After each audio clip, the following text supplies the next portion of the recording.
Julius Caesar didn't fall because he lacked power. He fell because he had too much of it too quickly.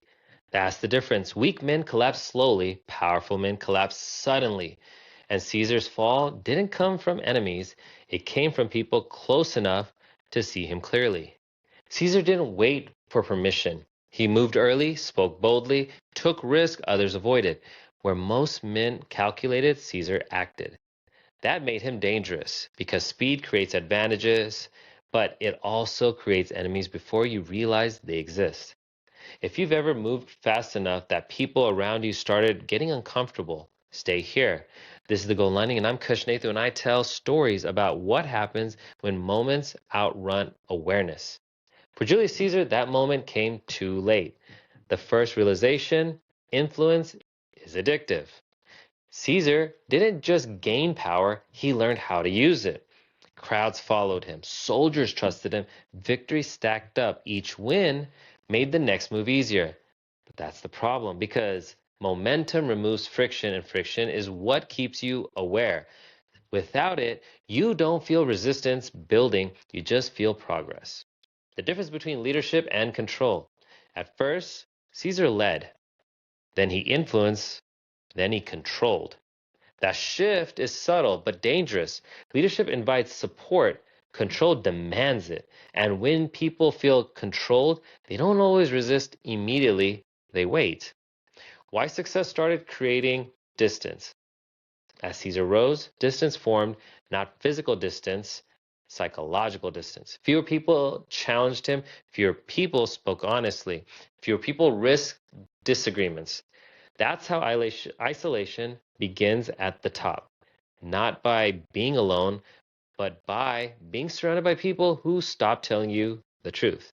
The moment he crossed the line, when Caesar crossed the Rubicon River, it wasn't just a military move, it was a statement. I don't follow the system anymore, I am the system. That moment changed everything because once you place yourself above structure, you also remove the protection that structure provides. Now it's personal. Now, why people didn't react immediately? Here's the mistake most people make when analyzing power. They assume resistance is instant. It isn't. It builds quietly. People observe, they discuss, they calculate. Caesar's rise didn't trigger immediate rebellion, it triggered delayed alignment against him. That's more dangerous. The illusion of loyalty. Caesar believed he was supported, and in many ways he was. But support under power is different than support under equality. Some followed him out of belief, others out of necessity, and then there are those out of fear. Those are not the same. And when pressure shifts, those differences matter. The blind spot that cost him everything. Here's where Caesar made his critical error. He believed success meant security. It doesn't. Success increases exposure. The more power you accumulate, the more people are affected by your decision, and not all of them benefit. Some feel threatened, some feel replaced, some feel erased. Those emotions don't disappear, they organize. Why warning signs were ignored? Caesar wasn't unaware. He received warnings, signals, concerns, subtle shifts. But success changes how you interpret risk. When everything has worked so far, you assume the next move will too. That's not confidence, that's pattern dependency. And pattern dependency blinds you. The final buildup that was quiet before the collapse. Before collapse, things often look very stable. Caesar held power. Rome appeared controlled. The system hadn't visibly cracked. But beneath the surface, alignment had already shifted, not loudly, quietly. And quiet alignment is the most dangerous kind because you don't see it forming. The moment that ended everything is when the attack came. It wasn't chaotic, it was coordinated, not from the outside, from the inside. People he trusted, people he knew, people who had been close enough to understand him. That's what made it effective because betrayal doesn't come from distance, it comes from proximity. Why it happened, not just how. Caesar wasn't removed because he failed. He was removed because he stopped being balanced with his system. Too powerful to ignore, too central to replace peacefully, too dominant to coexist. The system corrected itself violently. Here's the truth most people don't want to hear.